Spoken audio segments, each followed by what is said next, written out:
আমার বন্ধুগণ, আল্লাহ রাব্বুল আলামিন বলছেন মানুষকে দেখাবার জন্য দান সদকা করো না।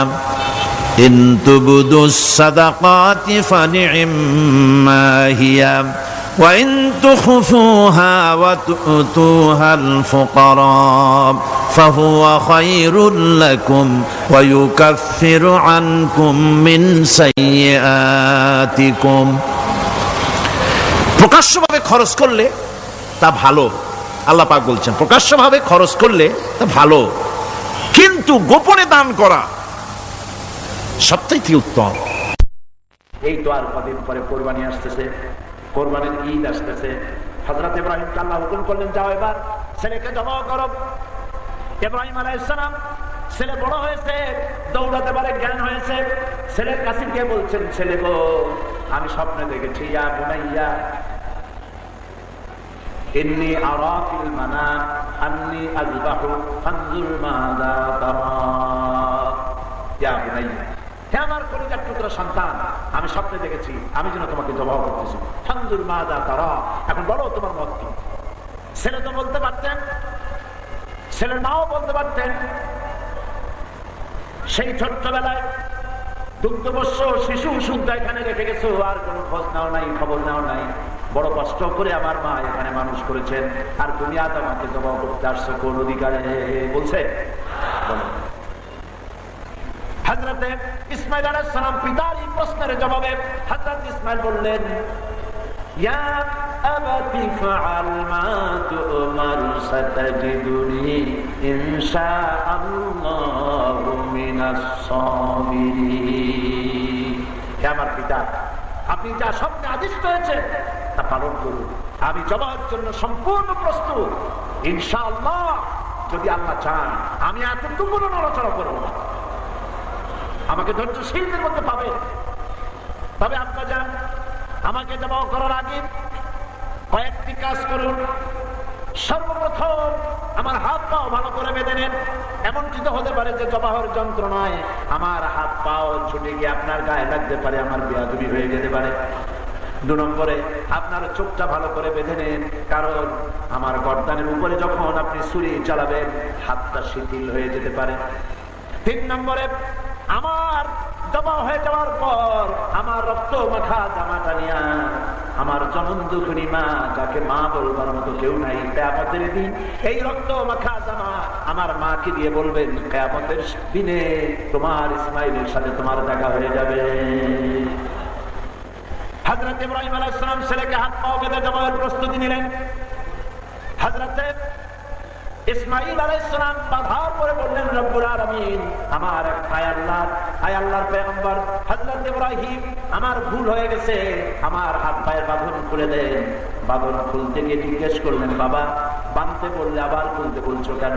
হযরত ইসমাঈল বলছেন, আব্বাজি, বাঁধার পরে আমার খেয়াল হলো এইভাবে বেঁধে যদি আমাকে জবাহ করা হয়, না জানি কিয়ামতের দিন আল্লাহ রব্বুল আলামিন তার তরফ থেকে এ ধরনের প্রশ্ন হয়তো উঠতে পারে যে তোমার পিতা তোমাকে জবাহ করতে চেয়েছেন, তুমি রাজি ছিলে না বলেই তোমার হাত পর্যন্ত জবাহ করা হয়েছে। এই কথাও যেন কিয়ামতে উঠতে না পারে, আমার যত কষ্ট হোক নড়াচড়া করবো না। কোরআন বলছে, ফালাম্মা আসলামা ওয়া তাল্লাহু লিল জাবিন। বাপ বেটা দুজনই রাজি হয়ে গেছে। কার হুকুমে?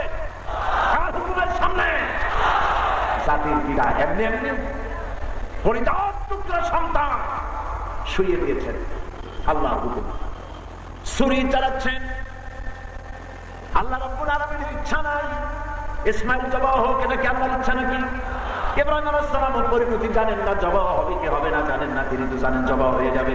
আল্লাহরে খুশি করার জন্য জবাহ করতে গেছেন, আল্লাহ ইসমাঈলকে বাঁচাই দিয়েছেন।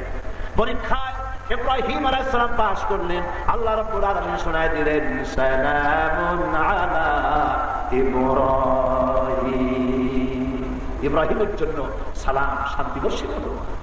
আল্লাহ শোনায় দিলেন, ওয়ানাদাইনাহু আইয়া ইব্রাহিম قد صدقت الرؤيا إنا كذلك نجزي المحسنين। ইব্রাহিম, তুমি তোমার স্বপ্নকে বাস্তবে রূপ দিয়েছো, আমি মুহসিনিনদেরকে পুরস্কৃত করে থাকি। এটা ছিল বিরাট পরীক্ষা। এই পরীক্ষায় তুমি পাশ করলে গোটা বিশ্বের সমস্ত মানুষের জন্য আমি তোমাকে নেতা বানাই দিলাম। সুবহানাল্লাহ। ইব্রাহিম আলাইহিস সালাম সম্পর্কে রাসূল করিম সাল্লাল্লাহু আলাইহি ওয়াসাল্লাম বলেছেন তিনি হচ্ছেন খায়রুল বারিয়া, সমস্ত পৃথিবীর সমস্ত মানুষের মধ্যে শ্রেষ্ঠ মানুষ হযরত ইব্রাহিম আলাইহিস সালাম। সুবহানাল্লাহ। রাসূল করিম সাল্লাল্লাহু আলাইহি ওয়াসাল্লাম বলেছেন এ হচ্ছে ইবাদতের আদর্শ, ইবাদতের নমুনা। ইবাদতের মানেটা কি? ইবাদতের মানে নামাজ রোজা হজ যাকাত শুধু নয়। ইবাদতের অর্থই হলো আল্লাহর হুকুম মাফিক জীবন পরিচালনা করা। কথা বুঝে আসছে? নামাজ পড়ার নাম ইবাদত, নামাজ না পড়ার নাম ইবাদত, রোজা রাখার নাম ইবাদত, রোজা না রাখার নাম ইবাদত। আপনারা বলতে পারেন যেটা আবার কেমন কথা? নামাজ না পড়ার নাম ইবাদত বুঝলাম, না পড়ার নাম ইবাদত কি? রোজা রাখার নাম ইবাদত, না রাখার নাম ইবাদত। এর অর্থটা কি? অর্থ হলো নামাজ সবসময় পড়ুন, কিন্তু 3 সময় নামাজ পড়াকে হারাম করা হয়েছে। এই 3 সময় নিষিদ্ধ, নিষিদ্ধ সময় নামাজ না পড়াই ইবাদত। বুঝতেছেন না? নামাজ না পড়াই ইবাদত। আর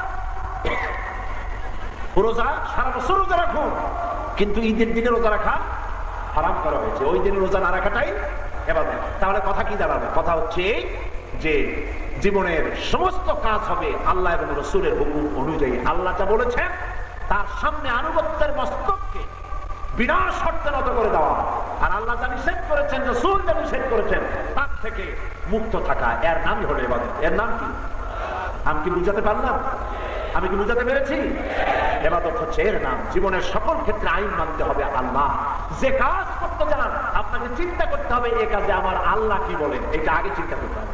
কথা বুঝে আসছে? আল্লাহ কি বলেন সেটা আগে দেখতে হবে, রাসূল কি বলেন সেটা আগে দেখতে হবে। নেতা কি বলে, নেতার বাপে কি বলে, আমার জানার কোনো দরকার নেই। আমাকে জানতে হবে আমার আল্লাহ কি বলে। সত্য কি? এই হচ্ছে ইয়াকা না'বুদু ওয়া ইয়াকা নাস্তাঈন। পড়েন সবাই, ইয়াকা না'বুদু ওয়া ইয়াকা নাস্তাঈন। আয় আল্লাহ, একমাত্র তোমার গোলামি করি। কাবা শরীফে গত কয়েক রমজান আগে প্রতি রমজানে আল্লাহ পাক তার গোলামকে যাওয়ার ব্যবস্থা করেন। হয়ে যায় রমজান আসলেই শরীর মাথাটা যন্ত্রণা করতে থাকে, যাওয়ার জন্য মনটা আনচান করতে থাকে। আল্লাহ তোমার ঘরের কাছে নাও। আমি আপনাদের জন্য দোয়া করি, যত লোক এখানে আসছেন আল্লাহ পাক যেন কাবা শরীফে যাওয়ার, মদিনা মুনাওয়ারায় যাওয়ার আল্লাহ যেন তৌফিক দান করে দেন। যারা হতভাগ্য, যারা পোড়া কপাল, লক্ষ কোটি কোটি টাকার মালিক, হলিডে করার জন্য সমানে সিঙ্গাপুর যায়। Singapore, Hong Kong, Bangkok, Thailand, Britain, France, America সমানে দৌড়ায়। কপাল পোড়া, মক্কা শরীফে যাইতে পারে না। টাকা আছে, হজ করেন। হজ করা জীবনে একবার খরচ। আর যদি পয়সা থাকে হলিডে করার জন্য হাবিজাবি জায়গায় না গিয়ে যাদের পয়সা আছে, আমি তাদেরকে বলবো রমজান মুবারকে উমরা করতে যান। রাসূল করিম সাল্লাল্লাহু আলাইহি সাল্লাম বলেছেন রমজান মুবারকে উমরা করা একটা হজ করার সমান, নফল হজের সমান সওয়াব আল্লাহ পাক দান করে দেন। অন্য হাদিসে এসেছে রমজান মুবারকে উমরা করা রাসূলের সাথে উমরা করার সমান। আল্লাহর রাহে যে আপনি খরচ করবেন, সেই খরচ করার জন্য আল্লাহ রাব্বুল আলামিন কয়েকটা মূলনীতি দিয়েছেন। কিভাবে, কি মন মানসিকতা নিয়ে খরচ করবেন। খরচ করলেই কিন্তু সওয়াব হবে না। আতর মাখবেন, যদি চিন্তা করেন যে আতর মাখলাম, মাহফিলে যাব, মসজিদে যাব, লোকেরা টের পাবে যে বেটা আতর একখান মাখছে, খামো খাই আপনার আমও গেল, সালাও গেল, কোনো সওয়াব হইল না। আর যদি আতর মাখেন এই নিয়ত করে আতর মেখেছি, রাসূল পাক সাল্লাল্লাহু আলাইহি ওয়াসাল্লামের একটা সুন্নাত আমল করলাম, আল্লাহ রাব্বুল আলামিন অসংখ্য নেকি আমল নামায় লিখে দিবেন।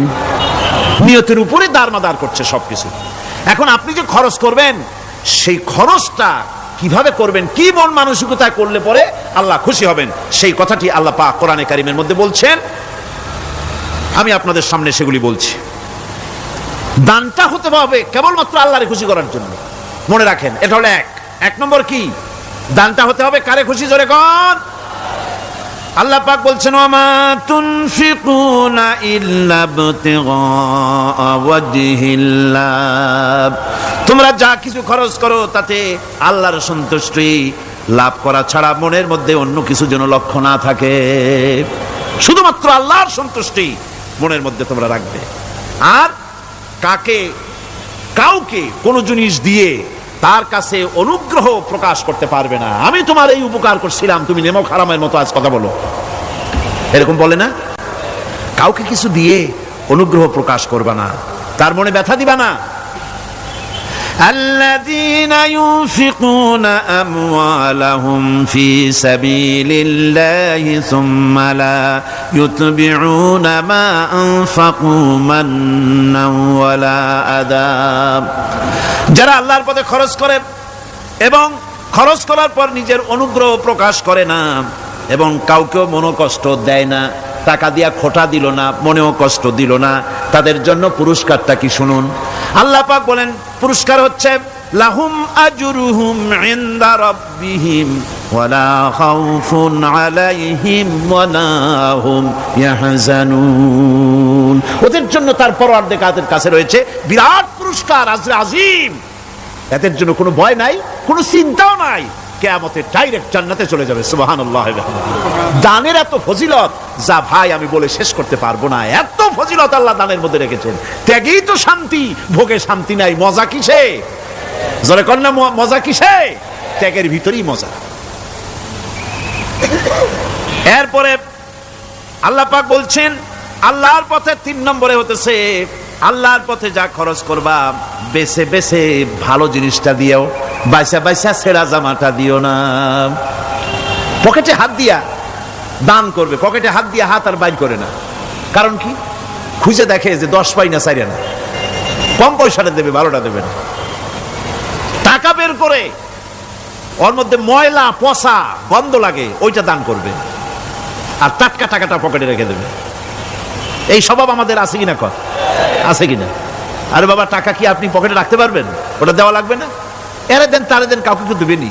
আমাদের এই বদভ্যাস আল্লাহ আমাদেরকে মাফ করুন, কোন আমিন বলেন। আমিন।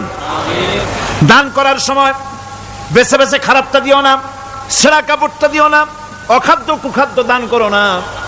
বিয়ার মজলিস, বিবাহে অনেক লোক দাওয়াত দিয়েছে, বেশি করে রান্না করছে, কম যদি হয়ে যায় বড় মিয়ার ইজ্জত নষ্ট হয়ে যাবে। মেহমান কম আসলো, এখন এই খাবারগুলি না পারিয়া তারপরে গরিবদের দেয়, না পেরে যখন খাবার কেউ নাই তখন গরিবদের দেয়। গরিবদের উদ্দেশ্য করে কিন্তু বানানো হয় নাই। এটা হলো একজনের রুটি খাচ্ছিল, এক কৃপণ বখিল রুটি খেতে বসেছে, সিল একটা এসে রুটিতে সু মারলো, সু মেরে রুটিটা নিয়ে গেছে। বেচারা পিছনে পিছনে দৌড় আরম্ভ করছে, গালি দিতে দিতে। মরার সিল, আর তুই জায়গা পাইলি না। সিলের পিছনে দৌড়াতে দৌড়াতে নদীর পারে চলে আসছে। সিলও দেখে যে আল্লাহ, এমন এক বেকায়দার লোকের রুটি নিলাম, কোনো গাছেও বসতে পারি না তার ঢিলার জ্বালায়। শেষ পর্যন্ত পাশে ছিল নদী, নদীর উপর দিয়া চিল উড়ে ওপার যাওয়া আরম্ভ করছে। বখিল বেচারা দাঁড়াই থাকে, দিলাম ফি সাবিলিল্লাহ, আল্লাহর রাস্তায় দিলাম। এর তো কোনো মানে নাই। নিজে খেতে না পারে বাসি অখাদ্য কুখাদ্য এগুলি দিতে আল্লাহ পাক নিষেধ করেছেন। দিবা বাইসা বাইসা ভালো জিনিসটা, যেটা তোমার কাছে প্রিয় ওইটা দিও। তুমি যদি খারাপটা দাও তাহলে আল্লাহ তোমার দেবেন ওই মানের। কিয়ামত আছে না, কিয়ামত ওই মানের পাবা। আল্লাহ পাক বলছেন ইয়া আইয়ুহাল্লাযীনা আমানু আনফিকু মিন তাইয়্যিবাতি মা কাসাবতুম ওয়া মিম্মা আখরাজনা লাকুম মিনাল আরদ। তোমরা যে উপার্জন করেছো সেই উপার্জনে তোমাদের জন্য যা উপার্জন করেছো তাই, আর মাটি থেকে আমি যা তোমাদের জন্য দিয়েছি তার থেকে ভালো জিনিস, ভালো ভালো জিনিস আমার রাস্তায় খরচ করো। এটা কার অর্ডার? আল্লাহর অর্ডার। আর খরচ করার জন্য ওয়ালা তায়াম্মামুল খাবিসা মিনহু তুনফিকুন, খরচ করার জন্য বাইসা বাইসা খারাপ জিনিসগুলি খুঁজে বেড়াইও না, ভালো জিনিসগুলি আমার রাস্তায় খরচ করো। আর যতদূর সম্ভব গোপনে দিও, যতদূর সম্ভব দান গোপনে করি। মানুষকে শুনায়ও না অমুক জায়গায় দিলাম, বা মানুষের দেখায় দেখায় দিও না। কোন কোন শহর আছে কোরবানির সময় বিরাট গরু কেনা হয়, সেই গরুর গলায় মালা দিয়া তারপরে শহরে রাস্তায় রাস্তায় ঘুরানো হয়, অমুক মিয়া সাহেব এই গরুটা কোরবানি করবে। এরকম চিটাগংয়ে হয় না, অন্য অন্য জেলায় হয়। জি, এখানেই বেশি হয়। তাই আশ্চর্য কথা। তাহলে তো উচিত, এরকম যদি উদ্দেশ্য হয় তাহলে বড় মিয়া গরুর সাথে একসাথেই হাঁটা উচিত, লোকেরা বুঝুক কোন বড় মিয়া আর কোন বড় গরু। আপনি এটা করলেন কি জন্যে? এই কাজটা তো নিন্দনীয় কাজ। আর প্রতিযোগিতামূলক কোরবানি করা, প্রতিযোগিতামূলক 35,000 টাকার গরু কোরবানি করা হলো, মানে নাই। মানুষকে শুনাইয়া, মানুষকে দেখাইয়া যদি করা হয় কোনো ফল পাওয়া যাবে না। আমার বন্ধুগণ, আল্লাহ রাব্বুল আলামিন বলছেন মানুষকে দেখাবার জন্য দান সদকা করো না। ইন তুবদুস সাদাকাতি ফানি'ম্মা হিয়া ওয়া ইন তুখফুহা ওয়া তু'তুহাল ফুকারা ফাহুয়া খায়রুল লাকুম ওয়া ইউকাফফিরু আনকুম মিন সাইয়্যাতিকুম। প্রকাশ্যভাবে খরচ করলে তা ভালো, আল্লাহ পাক বলছেন প্রকাশ্যভাবে খরচ করলে তা ভালো, কিন্তু গোপনে দান করা সবথেকে উত্তম। তবে প্রকাশ্যে দান করতে গিয়ে যদি এটা এই জন্য হয় যে আমি দিলে পরে আরো একজন উৎসাহিত হয়ে দেবে, সমাজ কল্যাণ পরিষদের এত বড় বিশাল মাহফিল, 16 লক্ষ টাকা খরচ হবে, দিলাম আমি 1 লাখ টাকা, এটা শুনাইয়া বলার পর আমার কথা শুনিয়া আরো যাদের টাকা আছে তারা হয়তো 2 লাখ দেবে, এই চিন্তা করে যদি তারগিবের জন্য, উৎসাহ প্রদানের জন্য, ইন্সপিরেশনের জন্য যদি হয়, এই নিয়ত হলে ক্ষতি নেই। কিন্তু সর্বাবস্থায় দানটা গোপন হয় ভালো। আল্লাহ পাক বলেন গোপনে যদি তুমি দান করো তাহলে আমি রব্বুল আলামিন ওই গোপন দানের বিনিময় তোমার সমস্ত গোপনীয় গুনাহগুলি আমি রব্বুল আলামিন মাফ করে দেব, তোমার গোপন গুনাহগুলি মাফ করে দেব। 5 নম্বরে হচ্ছে নির্বোধ আর অজ্ঞ লোকদেরকে প্রয়োজনের অতিরিক্ত টাকা দিবা না। দেখেন ইসলামের কি সুন্দর বিধান। বোকা, নির্বোধ, অজ্ঞ আছে না সমাজে? তুমি মহব্বতে, আল্লাহর মহব্বতে ওর লাগে 500 টাকা দিয়ে দিলা 5,000 টাকা, এ তো সর্বনাশ করে ফেলাবে, সে তো খারাপ জায়গায় তা ব্যয় করবে। এই জন্য অজ্ঞ লোকদেরকে, নির্বোধ লোকদেরকে প্রয়োজনের অতিরিক্ত দিতে আল্লাহ নিষেধ করেছেন। তবে আল্লাহর ইচ্ছা হচ্ছে এই যে যত বড় পাপী হোক আর যত বড় খোদাদ্রোহী হোক না কেন, প্রত্যেকের খাওয়া, পড়া, শিক্ষা, চিকিৎসা গ্যারান্টি দিতে হবে। সুবহানাল্লাহ। কোন এর নাম তো আল্লাহ, এর নাম কি? আল্লাহ পাক, যার ভেতরে কোনো কার্পণ্যতা নাই। আল্লাহরে মানলেও আল্লাহ খাইতে দেন, না মানলেও দেন, সকলকেই দেন সমভাবে। 6 নম্বরে হচ্ছে কারো প্রয়োজন পূরণের জন্য যদি ধার দেওয়া হয়, যদি কাউকে ধার দেন তা আদায় করার জন্য বারবার তাকে টাকা দেওয়া যাবে না। একথা শুনে যারা ঋণগ্রস্ত আছেন তারা আবার এই সুবিধাটা নিয়েন না। সামর্থ্য থাকতে যদি যার কাছ থেকে ধার এনেছেন তাকে যদি কষ্ট দেন, অবশ্যই আল্লাহর কাছে আসামি হতে হবে কিয়ামতের দিন, কোনো সন্দেহ নাই। আর যে ব্যক্তি ধার দিয়েছেন তিনি যদি বুঝতে পারেন যে এই লোকটি আসলেই নিয়ত ভালো কিন্তু দিতে পারতেছে না, তাহলে এমন লোককে বারবার তাগাদা দিতে আল্লাহ নিষেধ করেছেন। তাকে শরম দিও না, তাকে সময় দাও। وَإِنْ كَانَ ذُو عُسْرَةٍ فَنَذِرَةٌ إِلَى مَيْسَرَةٍ وَأَنْ تَصَدَّقُوا خَيْرٌ لَكُمْ إِنْ كُنْتُمْ تَعْلَمُونَ। ঋণগ্রস্ত ব্যক্তির আর্থিক অবস্থা খারাপ হলে সচ্ছল হওয়া পর্যন্ত তাকে সময় দাও, আর তাকে যদি ক্ষমা করে দিতে পারো সেটা তো অনেক ভালো কথা, আল্লাহ তোমার প্রতি রহম করবেন। যদি ক্ষমার তাকে যদি সে দিতেই পারবে না এমন অবস্থা যদি হয়, তাহলে তাকে তুমি ক্ষমা করে দিও। কিছু সংখ্যক লোক আছে যারা ধার নিয়ে আসলেই ফাঁকি দিতে চায়, আছে না এমন সমাজে? না নাই? কিছু লোক আছে ধার নেয়, ভাই দেব 1 মাসের মধ্যে, কোনো সন্দেহ নাই। 6 মাস যায় তারপরেও দেয় না, অন্য কাজ করে মিটাই, অন্য কাজ মিটায়, কিন্তু এর টাকা পরিশোধ করে না। এরকম লোকও আছে, তারা আল্লাহর কাছে দায়ী হবে।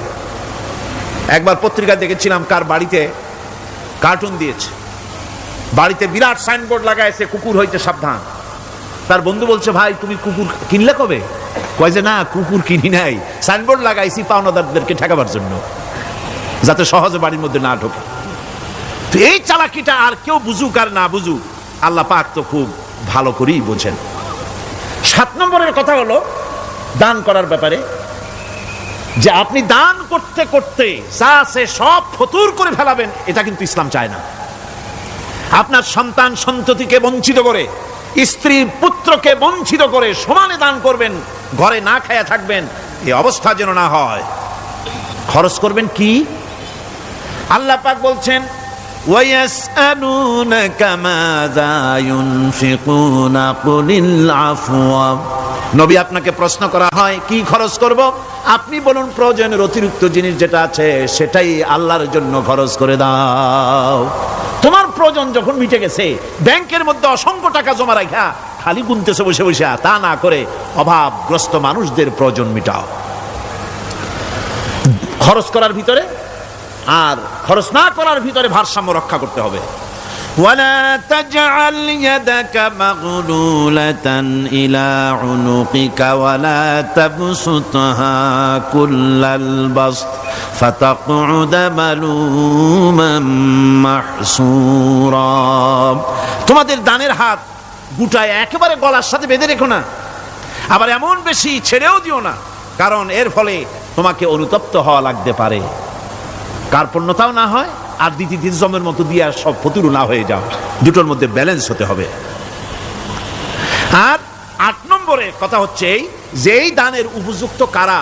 আপনি তো যাকাত দিবেন কাদের, সে কথা আল্লাহ বলে দিয়েছেন, আগে বলা হয়েছে না? কয়টা খাতে দিবেন? মাশাআল্লাহ, মনে আছে আপনাদের। আর এমনি সাধারণ দান সাদকা কাদেরকে দিবেন, উপযুক্ত পাত্র কারা, তার একটা লিস্ট আল্লাহ দিচ্ছেন। وبالوالدين إحسانا وبذي القربى واليتامى والمساكين والجار ذي القربى। নিজের পিতামাতা, নিকট আত্মীয়, ইয়াতিম, মিসকিন এবং আত্মীয় প্রতিবেশী তাদেরকে দিবে। আমি কিন্তু এখন যাকাতের কথা বলছি না, মা বাপকে যাকাত দেওয়া যাবে না।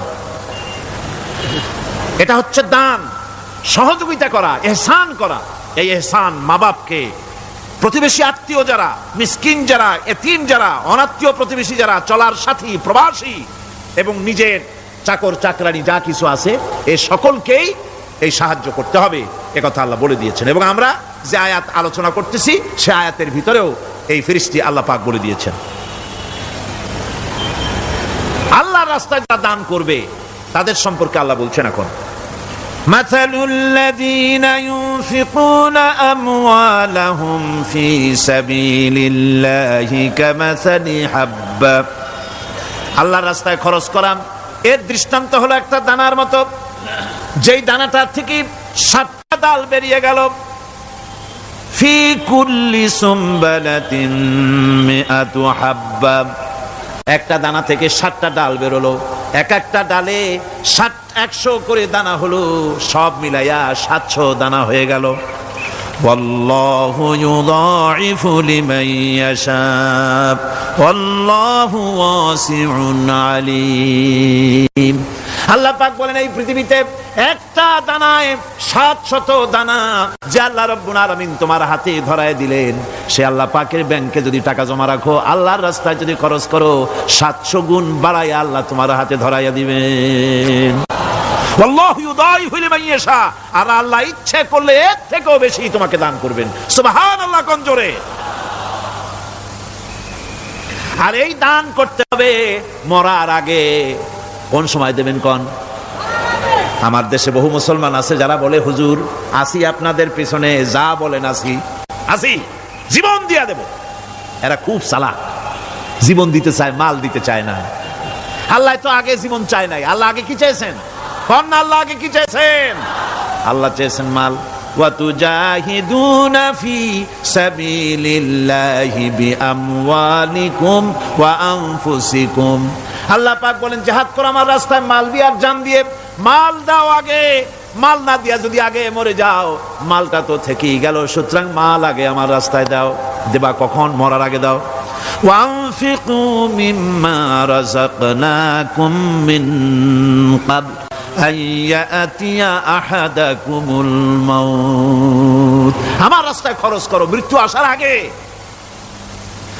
فيقول رب لولا أخرتني إلى أجل قريب। যদি মরার আগে না দাও, মৃত্যুর সময়, মৃত্যু যখন এসে গেল সেই সময় যদি বলো অনুশোচনা যদি করো, আহারে যদি আমি সময় পাইতাম, একটু খানিক যদি সময় দিতে আল্লাহ, একটু সময় আমারে যদি দাও, ফাসাদ্দাকা ওয়া আকুম মিনাস সলিহিন, দান সদকা করব, সব আল্লাহর রাস্তায় দিয়ে দেব, আর আমি সালেহ বান্দাদের মধ্যে শামিল হয়ে যাব। আল্লাহ একটু সময় আমারে দাও। আল্লাহ পাক বলছেন, ওয়ালা ইউআখিরাল্লাহু নাফসান ইযা জাআ আজালুহা আল্লাহু খাবীরুম বিমা তা'মালুন। মৃত্যুর নির্ধারিত সময় আসলে এক সেকেন্ড আগে পাশে করা হবে না। সুতরাং মৃত্যুর আগে খরচ করো। আপনি মনে করবেন যে আপনি মরে গেলে পরে আপনার ছেলে মেয়ে আপনার জন্য করবে, খরচ করবে। হ্যাঁ করবে, ঠিক। মরার পরে কুলখানির পরে 40, তারপরে শেষ, এরপর আর করবে না। আপনার ছেলে মেয়ে আপনার জন্য করবে, তার প্রমাণ তো আপনি নিজে। আপনি আপনার ছেলের মেয়ের জন্য কি করেছেন? আপনার মা বাবার জন্য কি করছেন? আপনার মা বাবার জন্য যদি আপনি কিছু না করে থাকেন, আপনার ছেলে মেয়ে আপনার জন্য করবে না। সুতরাং নিজের কাজ নিজে করেন। আপনার পিঠ যদি চুলকায়, আর নাতিরে যদি বলেন নাতি পিঠটা চুলকায় দাও, সে যে জায়গায় চুলকাবে আপনি করবেন উত্তর দিকে, সেই উত্তর দিকে, দক্ষিণ দিকে, উপরে, নিচে, পিঠে, পাছার কাছে, যে জায়গায় আঙ্গুল দেবে আপনি করবেন ওখানে না, আবার আরেকটু উপরে দাও, আরেকটু পাশে দাও, জায়গা মতো পড়বেই না। আর কষ্ট করে নিজের হাতটা যদি পৌঁছাইতে পারেন জায়গা মতো পড়ে, একবার চুলকানি মারলেই চুলকানি শেষ, ঠিক কিনা? সুতরাং আপনি অন্যের উপরে ভরসা না করে নিজের খরচ নিজেই করে যান, নিজের কাজ নিজে করে যান, আল্লাহর রাস্তায় খরচ করে যান, বেশি পরিমাণে খরচ করেন। যত খরচ করবেন আল্লাহ রাব্বুল আলামিন রাজি হয়ে যাবে। কোন সুবহানাল্লাহ। ইয়া আইয়ুহাল্লাযীনা আমানু আনফিকু মিন তাইয়্যিবাতি মা কাসাবতুম ওয়া মিম্মা আখরাজনা লাকুম মিনাল আরদ। হে ইমানদার লোকেরা, তোমরা যে সব পবিত্র অর্থ সম্পদ উপার্জন করো সেগুলি, এবং আমি জমিন থেকে তোমাদের যে ফসল দান করি, ফসল উৎপাদন করে দেই, তার থেকে তোমরা আল্লাহর পথে খরচ করো। এগুলো 1 নম্বর আয়াত। 2 নম্বর, প্রথম আয়াত বলা হয়েছে সূরা বাকারায়, আর সূরা আনআমে বলা হচ্ছে কুলু মিন সামারিহি ইযা আসমারা ওয়া আতু হাক্কাহু ইয়াওমা হাসাদিহি। তার উৎপাদিত ফল ফসল তোমরা খাও, আর ফসলের একটি অংশ ফসল কাটার দিনেই আল্লাহর হকটা, আল্লাহর অধিকারটা আদায় করে দাও। যেদিন তোমরা ফসল কাটবে সেদিনই অধিকারটা আদায় করে দাও। এই যে একটা ফরজ, এই ফরজটা মুসলমানেরা বেমালুম ভুলে গিয়েছে। ফসলের যাকাত তারা দেয় না। ফসলের যাকাতকে বলা হয় ওশর। কি বলা হয়? ওশর। এই ওশর, এখন যদি আপনি গ্রামে গিয়া কোন শিক্ষিত লোককে যদি জিজ্ঞেস করেন ভাই ওশর কি চেনো, সে বলবে ভাই ওশর এটা কি জাতীয় প্রাণী, সারপোকা না তেলাপোকা না আরশোলা, আমি তো এর নামটাম তেমন শুনি টুনি নাই, বুঝবি না ওশরটা কি জিনিস। অথচ নামাজ রোজার মতোই ফরজ ওশর আদায় করা। কবে আদায় করবেন? যেদিন আপনি ফসল কাটবেন সেই দিনই ওশর আদায় করে দিবেন। পরিমাণটা কি হবে? পরিমাণ হবে আকাশের বৃষ্টির পানি দিয়ে, আকাশের বৃষ্টির পানি দিয়া যদি ফসল হয় তাহলে দিবেন 10 ভাগের 1 ভাগ। 10 মণ যদি ধান হয়, গম হয়, ডাল হয়, 1 মণ আল্লাহর অধিকার আদায় করে দিবেন। অধিকারটা কার? আল্লাহ কি করবে দিয়া? আল্লাহর অধিকার মানে গরিবের অধিকার, গরিবের হক, এই অধিকারটা আদায় করে দাও। 10 মণ হলে কয় মণ? কি হলে? যদি আকাশের বৃষ্টির পানিতে হয়। আর যদি আপনার সেচের মাধ্যমে হয়, সেচ পরিকল্পনার মাধ্যমে পয়সা খরচ করে পেট্রোল ডিজেল লাগায়া ইঞ্জিন চালাইয়া পানি উঠাইয়া কষ্ট করে ফসল ফলাইছেন, তাহলে আল্লাহ পাক বলছেন 10 মণে 1 মণ দেওয়া লাগবে না, তোমার খরচ হইছে বেশি। বান্দারে, তোমার উপরে আল্লাহ পাক জুলুম করবেন না, এবার 20 মণ হলে তার থেকে 1 মণ দিও। সুবহানাল্লাহ। ওয়ামাল্লাহু বিযাল্লামিল লিল আবিদ। আল্লাহ রাব্বুল আলামিন তার বান্দার উপরে জুলুম করেন না। সুবহানাল্লাহ। কোন এইভাবে করে ওশরের যাকাতটা তোমরা ঠিকমতো আদায় করে দিও। ওশরটা দিও, ফসলের ওশর দিও, আর টাকার যাকাত দিয়ে দিও। যারা এটা দিবে না তাদের সম্পর্কে আল্লাহ পাক সূরা তওবার ভিতরে বলেছেন ওয়াল্লাযীনা ইয়াকনিজুনা আয-যাহাবা ওয়াল ফিদ্দা الفضة ولا ينفقونها في سبيل الله فبشرهم بعذاب أليم। যারা নাকি স্বর্ণ এবং রৌপ্যকে সঞ্চয় করে, জমা করে, ওয়ালা ইউনফিকুনাহা ফি সাবিলিল্লাহ, আর আল্লাহর রাস্তায় তা খরচ করে না, ফাবাশশিরহুম বিআযাবিন আলীম, তাদেরকে কঠিন পীড়াদায়ক শাস্তির সুসংবাদ দাও। পীড়াদায়ক শাস্তির কি দাও? শাস্তির কি সুসংবাদ হয় নাকি? হয়তো উচিত ছিল শাস্তির দুঃসংবাদ শোনাও, না, আল্লাহ বলছেন সুসংবাদ শোনাও। এটার দৃষ্টান্তটা আমার ভাষায় আমি মানুষকে এভাবে বুঝাই। ছেলে খুব দুষ্ট, দুষ্টামির ঠেলায় অস্থির, তার মা মোটেই সামলাতে পারছে না। তখন মা বলে, বেটা আমার কথা তো শুনলি না, তোর বাবা আসুক, তারপরে আমি তারে নালিশ করব। এমন পিট্টি দেবে, মজা টের পাবি। তখন পিট্টি দিলে কি মজা লাগে নাকি? তার মানে শাস্তির তীব্রতা বুঝাবার জন্য বলা হচ্ছে, মজাটা টের পাবা।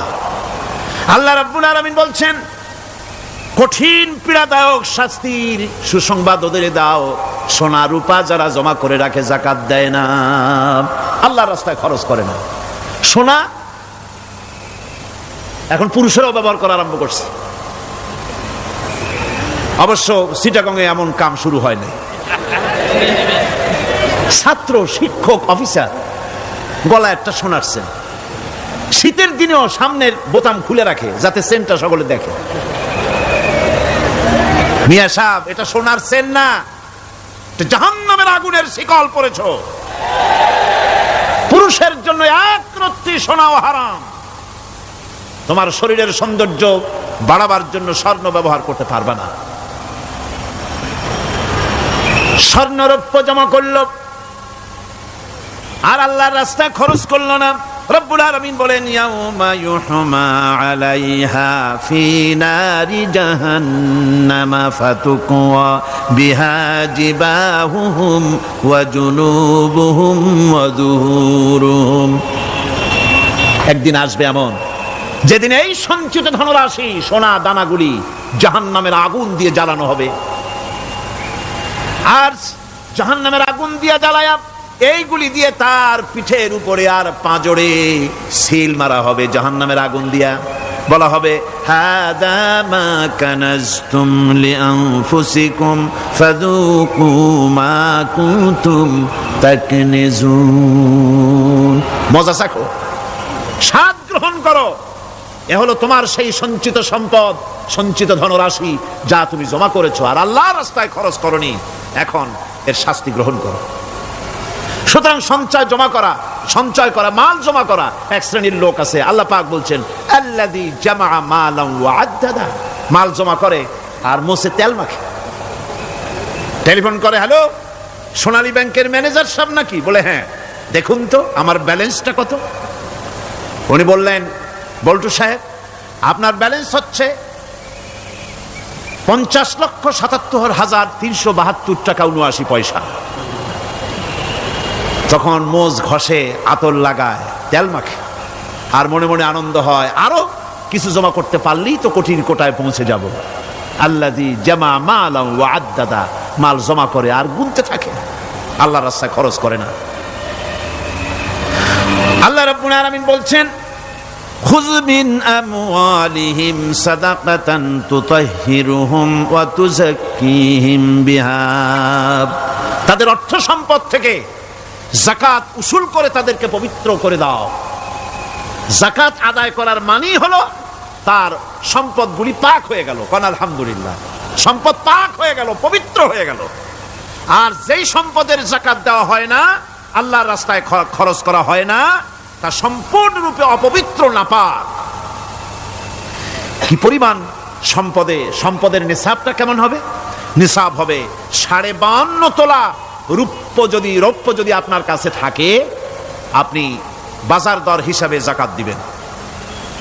স্বর্ণ 7.5 তোলা পর্যন্ত যদি হয়ে যায়, তাহলে অবশ্যই বাজার দর হিসাবে প্রতি বছর তার যাকাত দিবেন। ছাগল যদি 40টা থাকে, যাকাত দিবেন। গরু যদি 30টা থাকে, তাহলে যাকাত দিবেন। যাকাতের মাসলাটা খুবই কঠিন। যেখানে সেখানে গিয়ে জিজ্ঞেস করে এর জবাব পাওয়া সুকঠিন হয়ে যাবে। এই জন্য মাল পবিত্র করার জন্য, জাহান্নামের কঠিন শাস্তি থেকে বাঁচার জন্য আমি আপনাদেরকে উপদেশ দেব, সাজেশন করব, পরামর্শ দেব একটা বই পড়ার জন্য। বইটা লেখক হচ্ছেন আল্লামা ইউসুফ আল কারজাবি।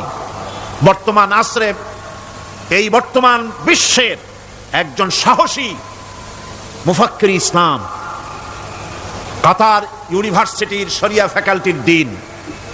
তার লেখা ফিকহুজ যাকাত, এই আরবি, বিশাল এই আরবি গ্রন্থের অনুবাদ করেছেন অনুবাদ রাজ্যের রাজা, এদেশে ইসলামী আন্দোলনের, এই ভূখণ্ডের পুরোধা ইসলামী আন্দোলনের বর্তমান সব নেতাদের ওস্তাদ আল্লামা হযরত মাওলানা আব্দুর রহিম সাহেব রাহিমাহুল্লাহ। আল্লাহ তাকে জান্নাতুল ফেরদাউসের মেহমান বানায় নিক, জোরে কোন আমিন। তিনি এটার অনুবাদ করেছেন। ইসলামে যাকাতের বিধান, ইসলামে, নামটা মনে রাখেন, ইসলামে যাকাতের বিধান। ইসলামী ফাউন্ডেশন বইটা বের করেছে, এত বড় 2টি খণ্ড। এই বইটি আপনারা সংগ্রহ করবেন।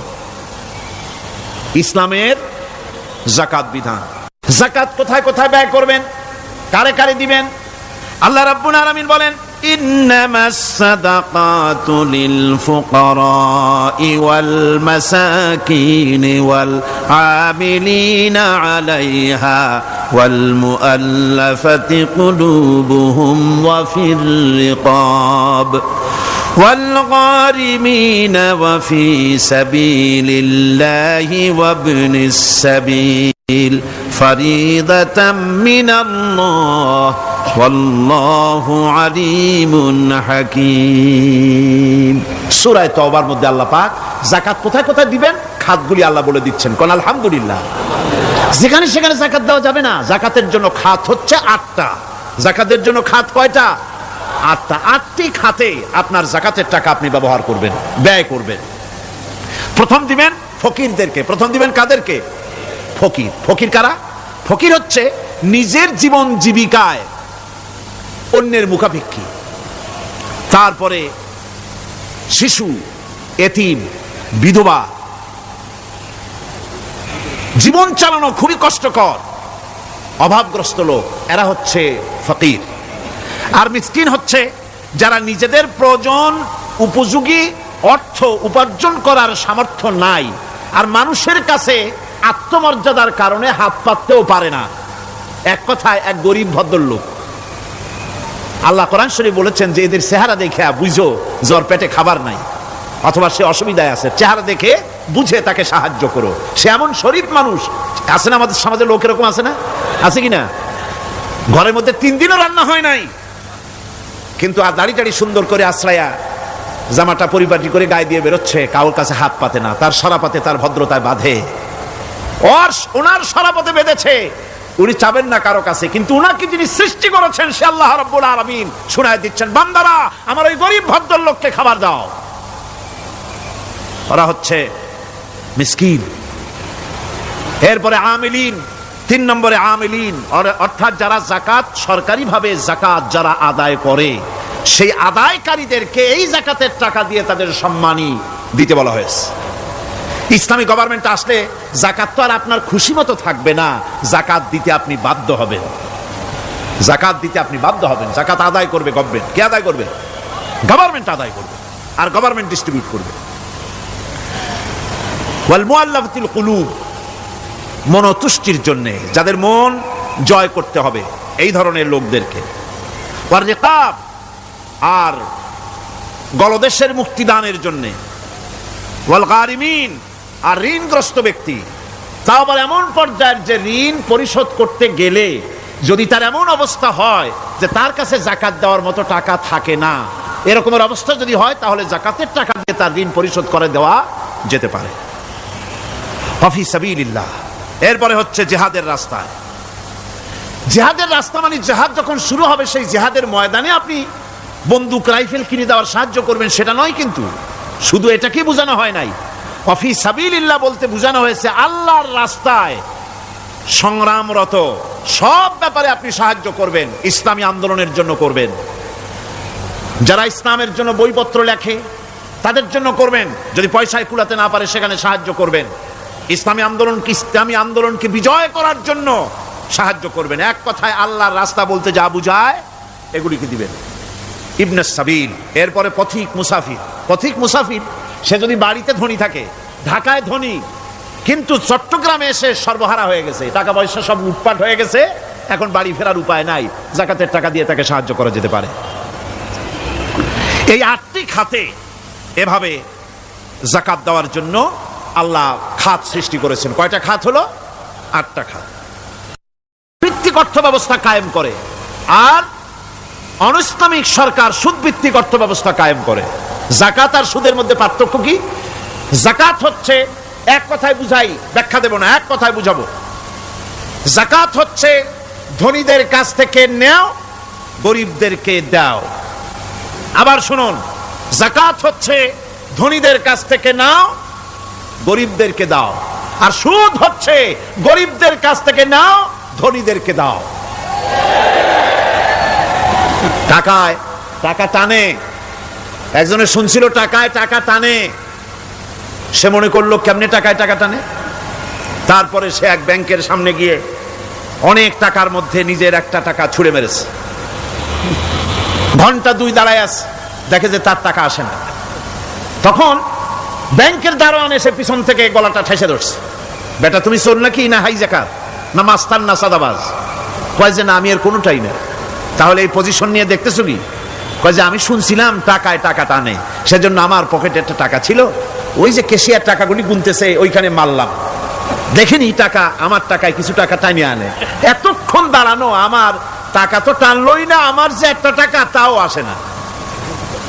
দারোয়ান বলছে, বেটা তুমি ঠিকই শুনেছো, টাকায় টাকা ঠিকই টানে, ওই অনেকগুলা টাকা তোমার একটা টাকারে এমন ভাবে টানিয়া ধরছে, বাইরে আবার উপায় নাই।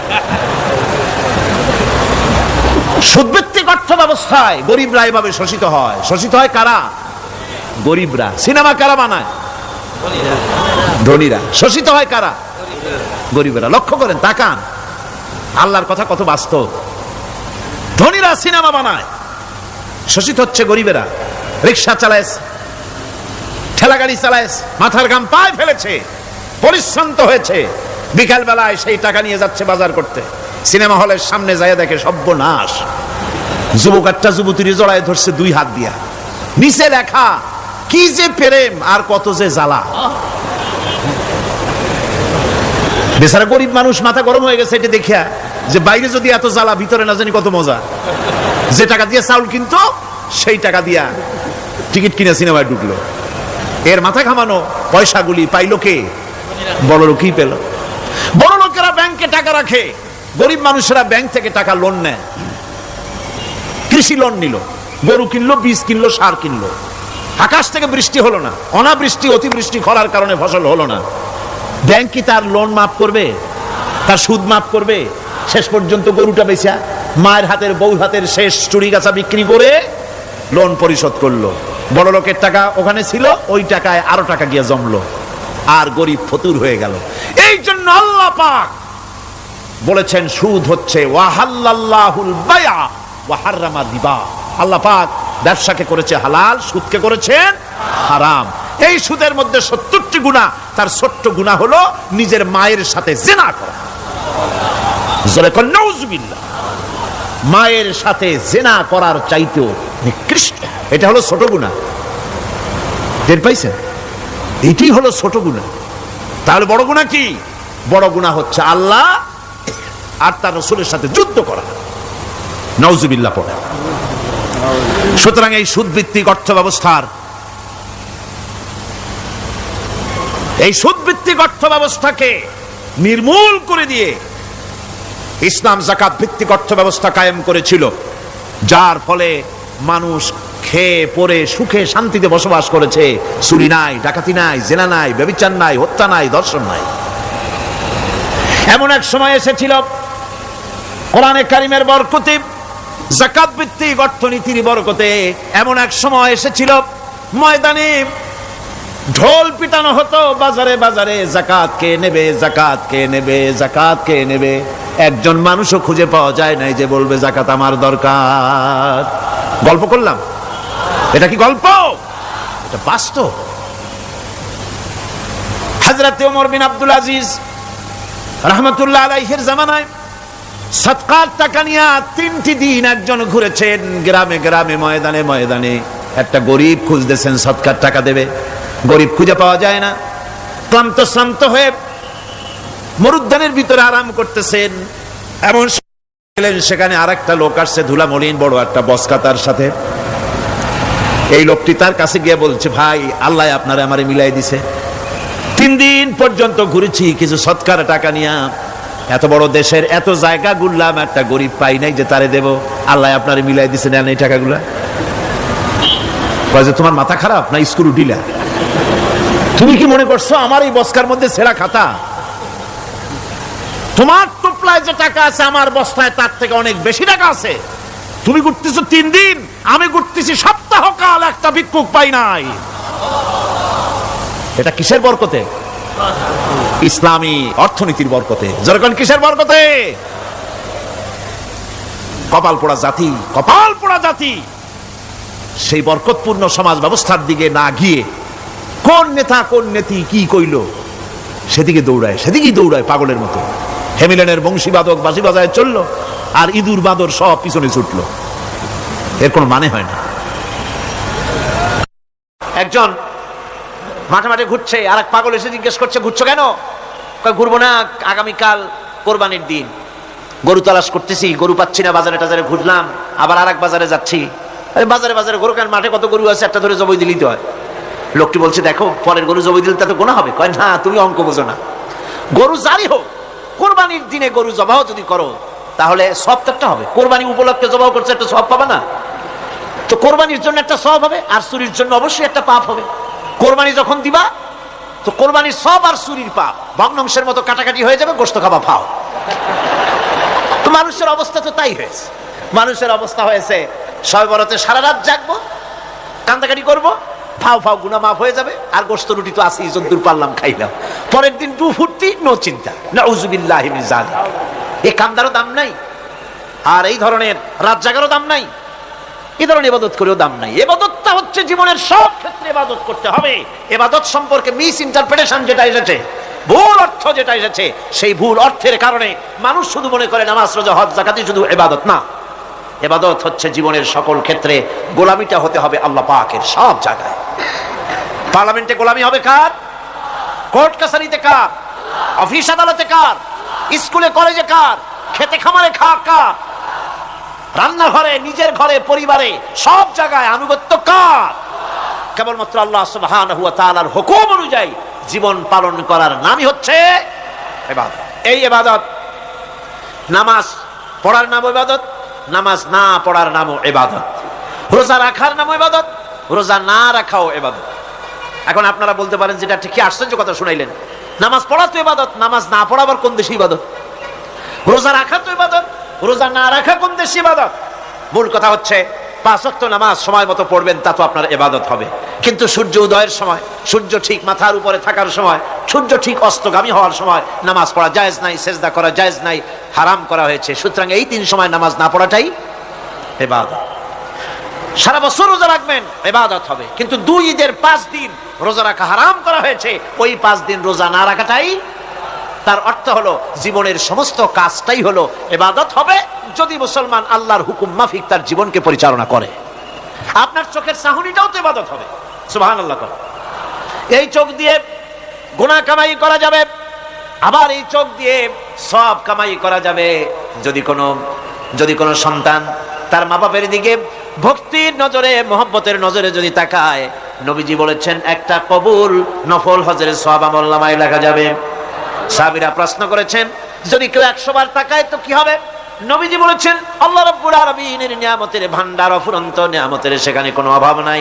যদি কোনো বান্দা যদি তার মা বাপের দিকে দৈনিক 100 বার তাকায়, তো ওই বান্দার আমলনামায় 100 কবুল নফল হজের সওয়াব লেখা যাবে। তাহলে দেখা গেল চোখের চাহনি আপনার ইবাদত, আপনার ঘুম ইবাদত, আপনার চাকরি ইবাদত, আপনার ব্যবসা বাণিজ্য ইবাদত।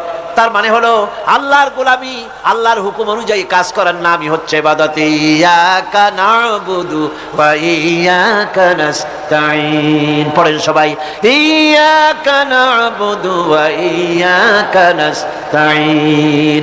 আল্লাহ তাআলা একমাত্র তোমার গোলামি করি, তোমারই আনুগত্য করি, তুমি ছাড়া কারো গোলামি করি না, তুমি ছাড়া কারো গোলামি করি না।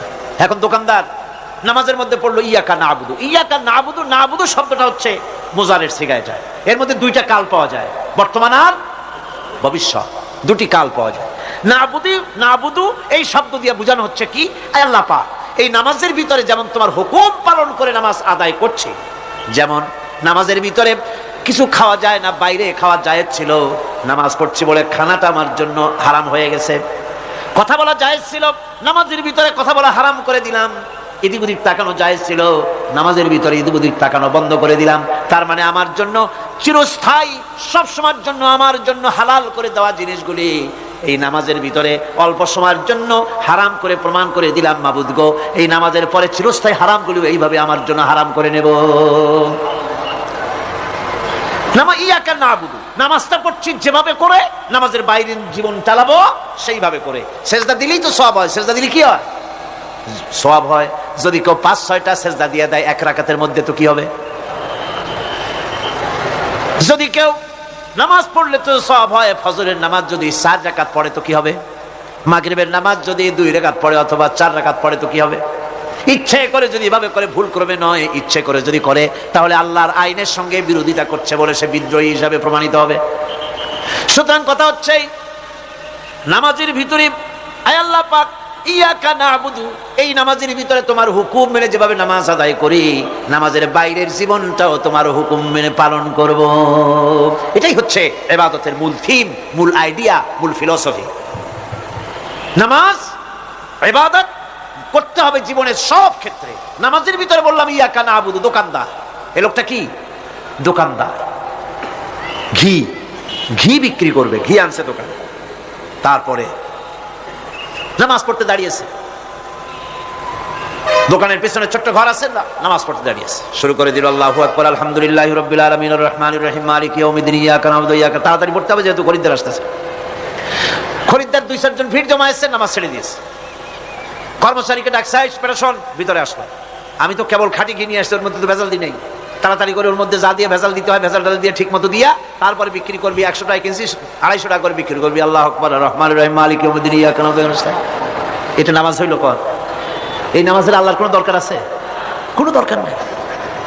ইবাদত তো হবে নামাজ যার হুকুমে, ব্যবসা তার হুকুমে, নামাজে সেজদা দিব যার হুকুমে, রোজা রাখবো তার হুকুমে, নামাজ পড়বো যার হুকুমে, অর্থনীতি চালাবো তার হুকুমে, নামাজ পড়বো যার হুকুমে আমার দেশের কলকারখানা চলবে, নামাজ পড়বে যার হুকুমে পার্লামেন্ট চলবে তার হুকুমে, নামাজ পড়বো যার হুকুমে রাজনীতি চলবে তার হুকুমে। এর উল্টা পাল্টা যদি হয় মুসলমান মানতে পারে কখনই। সুতরাং মুসলমানকে আনুগত্যের মস্তককে অবনত করে দিতে হবে আল্লাহ পাকের সামনে। আল্লাহর সঙ্গে আর বান্দার সঙ্গে হক আছে, বান্দার উপরে আল্লাহর হক এবং আল্লাহর উপরে বান্দার হক কি, এ ব্যাপারে একটি হাদিস আপনাদেরকে শোনানো যায়। হাদিসটা হচ্ছে ওয়ান মুআজ বিন জাবাল রাদিয়াল্লাহু তাআলা আনহু قال كنت رديف النبي صلى الله عليه وسلم على حمار فقال لي يا معاذ أتدري ما حق الله على العباد وما حق العباد على الله। হযরত মুআজ বিন জাবাল রাদিয়াল্লাহু তাআলা আনহু বলেন যে আমি রাসূল করিম সাল্লাল্লাহু আলাইহি ওয়াসাল্লামের পেছনে তার গাধায় সওয়ার ছিলাম, তিনি আমাকে জিজ্ঞেস করলেন, মুআজ তুমি কি জানো বান্দার উপরে আল্লাহর হক কি এবং আল্লাহর উপরে বান্দার হক কি? তিনি বললেন আল্লাহু ওয়া রাসূলুহু আ'লামু, আল্লাহ এবং তার রাসূল খুব ভালো করে জানেন। রাসূল করিম সাল্লাল্লাহু আলাইহি ওয়াসাল্লাম জবাব দিলেন, ক্বালা হাক্কুল্লাহি আলাল ইবাদ আন ইয়াবুদুহু ওয়া লা ইউশরিকু বিহি শাইআ ওয়া হাক্কুল ইবাদি আলাল্লাহ আন লা ইউআযযিবু মান লা ইউশরিক বিহি শাইআ। আল্লাহর নবী বলেন বান্দার উপরে আল্লাহর উপরে বান্দার হক হতেছে, আল্লাহর উপরে বান্দার হক হতেছে বান্দা আল্লাহ পাকের ইবাদত করবে, আল্লাহর গোলামি করবে, আল্লাহর আনুগত্য করবে, দাসত্ব করবে, সেই আনুগত্য ইবাদত আর গোলামির ভিতরে কাউকে শরীক স্থাপন করবে না। বান্দার উপরে আল্লাহর হক হতেছে যেই বান্দা আল্লাহ পাকের ইবাদত করবে, গোলামি করবে, আর কোনো শিরক করবে না, কিয়ামতের দিন ওই বান্দা সম্পর্কে আল্লাহর হক হবে বান্দাকে জাহান্নামের আগুন আল্লাহ পাক হারাম করে দিয়ে তার জান্নাত দিয়ে দিবেন। এটাই হলো বান্দার উপর আল্লাহ পাকের হক। সুতরাং ইবাদত হবে সলিড কার জন্য? আল্লাহ পাকের জন্য। জোরে বলেন কার জন্য? একমাত্র কেবলমাত্র শুধুমাত্র আল্লাহ পাকের জন্য গোলামি হবে।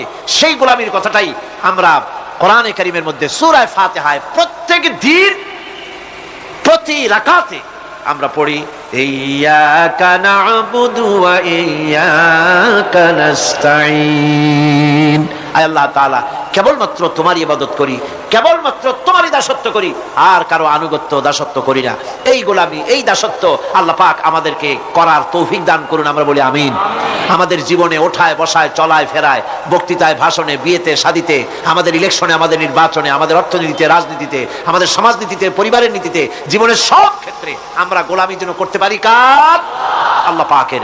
নামাজের ভিতরে যে কথাটা বলি, এই কথাটা যেন আমাদের বাস্তব জীবনে আমরা কার্যকরী করতে পারি, আল্লাহ পাক যেন তৌফিক দান করেন। মুনাজাতের জন্য দাঁড়ানো লোকেরা সব বসেন। মুনাজাত মুনাজাত মুনাজাত, দাঁড়ানো লোক সব বসেন। আর একটু জোরে সরে জিকির করেন, লা ইলাহা ইল্লাল্লাহ, লা ইলাহা ইল্লাল্লাহ। কয়জন?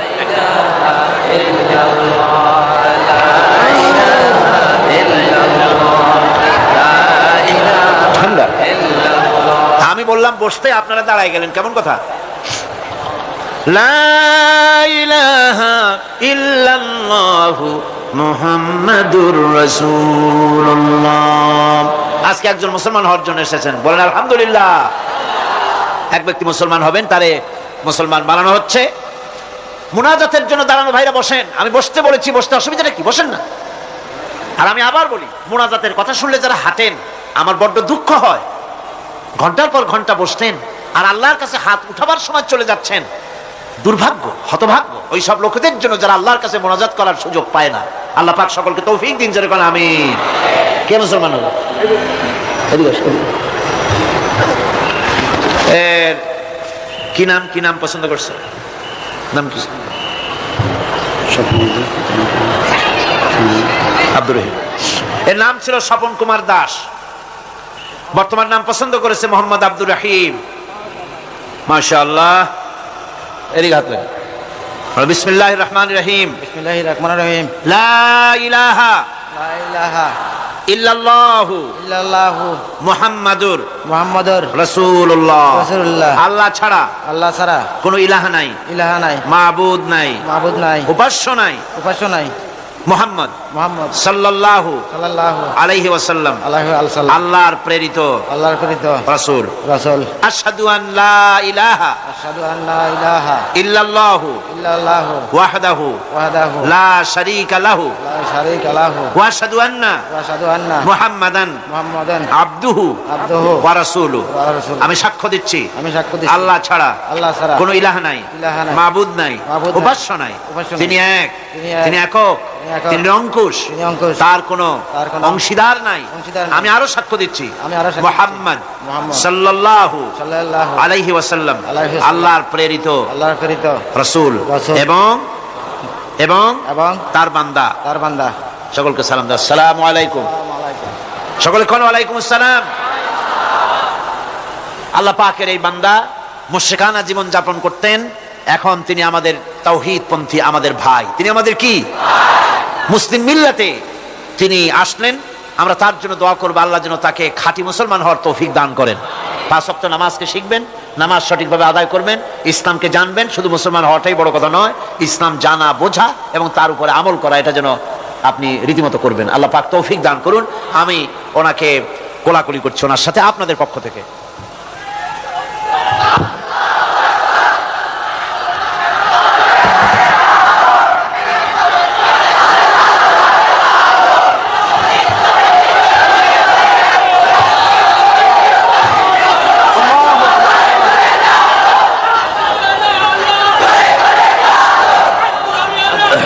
আমার বন্ধুগণ, আজকের তাফসীরুল কোরআন মাহফিলের 3য় দিবস চলে গেল। আগামীকাল 4র্থ দিবস এবং এরপরে আমাদের কাঙ্ক্ষিত 5ম দিবস মুনাজাতের দিন। আগামীকাল শবে বরাত। এ উপলক্ষে আপনারা আপনাদের বন্ধু বান্ধব, আপনাদের মহিলাদেরকে নিয়ে ব্যাপক পরিমাণ লোক এখানে চলে আসুন। রব্বানা যালামনা আনফুসানা وإن لم تغفر لنا وترحمنا لنكونن من الخاسرين হায় আল্লাহ তাআলা লক্ষ লক্ষ মুসলমান নিয়ে তোমার দরবারে আমরা হাত তুলেছি, তোমার বান্দা বান্দিরা মিলিতভাবে হাত তুলেছি, কোরআনে কারীমের কথা শুনছি, জিকির আজকার করেছি, তেলাওয়াত করেছি। মেহেরবানি করে সওয়াবটুকু জনাবে মুহাম্মদ রাসূলুল্লাহ সাল্লাল্লাহু আলাইহি সাল্লামের রূহ মুবারকে পৌঁছায় দাও। রব্বুল আলামিন আমাদের মধ্য থেকে মা বাপ যাদের দুনিয়া থেকে বিদায় হয়ে গেল, মা বাপের কবরগুলিকে জান্নাতের টুকরায় পরিণত করে দাও। রব্বির হামহুমা কামা রব্বায়ানি সগীরা। পড়েন সবাই, রব্বির হামহুমা কামা রব্বায়ানি সগীরা। আয় আল্লাহ তাআলা আমাদের আত্মীয় স্বজন, আমাদের পীর মুর্শিদ, আমাদের উস্তাদ, আমাদের বন্ধু বান্ধব, ভাই বোন যারা আমাদের ছেড়ে চলে গেছেন, আল্লাহ তুমি তাদের উপরে রহমত নাজিল করো। ربنا تقبل منا إنك أنت السميع العليم وتب علينا إنك أنت التواب الرحيم سبحان ربك رب العزة عما يصفون وسلام على المرسلين الحمد لله رب العالمين واجعل آخر كلمة عند الموت لا إله إلا الله محمد رسول الله. السلام عليكم ورحمة الله.